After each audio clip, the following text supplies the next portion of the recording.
Hello friends, welcome to mini vlog. ಇವತ್ತು Sunday ಸ್ಪೆಷಲಾಗಿ ನಾವು ಚಿಕನ್ ಫ್ರೈ ಮಾಡ್ತಾಯಿದ್ದೀವಿ. ಚಿಕನ್ ಫ್ರೈಗೆ ಮೊದಲು ಒಂದು ದೊಡ್ಡ ಬಾಂಡ್ಲಿ ಇಟ್ಕೊಳ್ಳಿ. ಅದಕ್ಕೆ ಒಂದು 300 ಗ್ರಾಮ್ ಆಯಿಲ್ ಹಾಕಿ.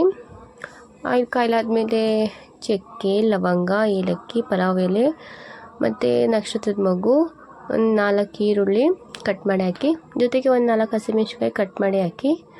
ಸ್ವಲ್ಪ ಒಂದು 2 ನಿಮಿಷ ಫ್ರೈ ಆಗಲಿ. ಅದಾದಮೇಲೆ ಒಂದು 3 ಟೊಮೆಟೊ ಕಟ್ ಮಾಡಿ ಹಾಕಿ, ಅದು ಒಂದು 5 ನಿಮಿಷ ಫ್ರೈ ಆಗಲಿ. ಅದಾದ ನಂತರ ಚಿಕನ್ ಹಾಕಿ, ಚಿಕನ್ನು ಒಂದು 4 kg ಹಾಕಿ, ಅದಾದಮೇಲೆ ಸ್ವಲ್ಪ ಫ್ರೈ ಆಗಲಿ. ಈಗ ಮಾಡ್ತಾಯಿರೋ ಚಿಕನ್ ಫ್ರೈ ಒಂದು 20 ಜನ ತಿನ್ಬೋದು. ಚಿಕನು ಸ್ವಲ್ಪ ಫ್ರೈ ಆದಮೇಲೆ 1-2 ಸ್ಪೂನ್ ಅರಿಶಿನ ಪುಡಿ ಹಾಕಿ, ಅರಿಶಿನ ಪುಡಿ ಆದಮೇಲೆ 1-2 ಸ್ಪೂನು ಗರಂ ಮಸಾಲ ಹಾಕಿ ಚೆನ್ನಾಗಿ ಮಿಕ್ಸ್ ಮಾಡಿ.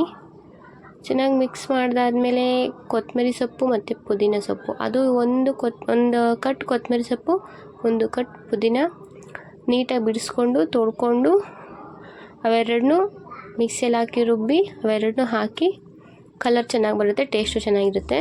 ಹಾಕಿ ಒಂದು 5 ನಿಮಿಷ ಅದನ್ನು ಫ್ರೈ ಮಾಡಿ. ಅದಾದಮೇಲೆ ಚಿಕನ್ ಫ್ರೈ ಮಸಾಲೆ, ಅದು ಒಂದು 3 ಪ್ಯಾಕೆಟ್ ಹಾಕಿದರೆ ಇದು ಒಳ್ಳೆ ತುಂಬ ಚೆನ್ನಾಗಿ ಟೇಸ್ಟ್ ಕೊಡುತ್ತೆ. ಅದು ಹಾಕಿ ಒಂದು 10 ನಿಮಿಷ ಫ್ರೈ ಆದಮೇಲೆ ಒಂದು 1/4 ಲೀಟ್ರ್ ಮೊಸರು ಹಾಕಿ. ಮೊಸರು ಏನಕ್ಕೆ ಹಾಕೋದಂದ್ರೆ ಅದು ಚಿಕನ್ ತುಂಬ ಸಾಫ್ಟ್ ಆಗಲಿ ಅಂತ. ಈಗ ನೆಕ್ಸ್ಟು ರುಚಿಗೆ ತಕ್ಕಷ್ಟು ಉಪ್ಪು ಹಾಕಿ ಮಿಕ್ಸ್ ಮಾಡಿ ಒಂದು 15-20 ನಿಮಿಷ ಬೇಯಿಸಿದ್ರೆ ಸವಿಯಲು ಸಿದ್ಧ ಚಿಕನ್ ಫ್ರೈ ಮಸಾಲ.